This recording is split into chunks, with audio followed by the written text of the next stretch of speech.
Pengakuan AM, suami yang tega habisi nyawa istrinya di gudang ekspedisi Wonokromo, pulang mabuk miras.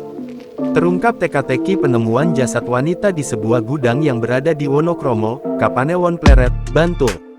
Polisi kini mengungkapkan motif yang melatar belakangi kasus pembunuhan wanita yang diketahui sebagai RM, 21, warga Kapanewon Jetis, Kabupaten Bantul.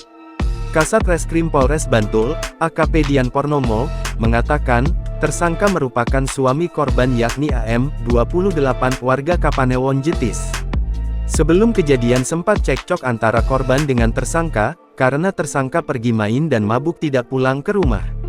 Sedangkan, mereka masih punya anak balita, katanya saat jumpa pers di Mapolres Bantul, Jumat tanggal 13 Desember tahun 2024.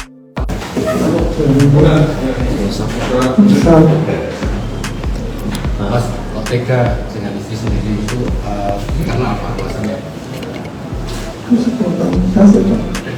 Spontan. Spontan habis mabuk. Iya, Pak. Jadi sebelumnya nggak pulang dari mana mencari istrinya? Iya, Pak.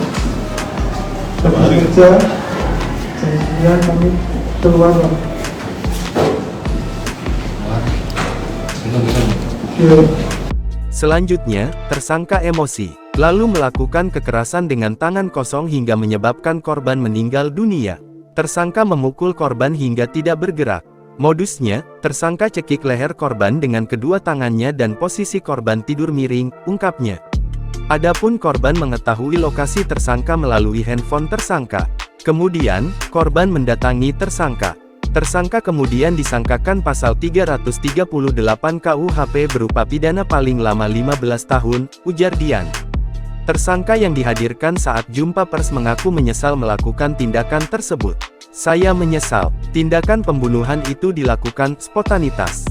Abis kerja, sekitar jam 21 waktu Indonesia Barat, langsung pamit keluar.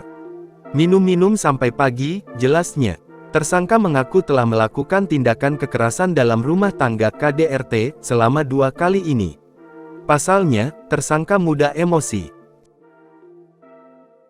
Download Tribun X sekarang, menghadirkan lokal menjadi Indonesia.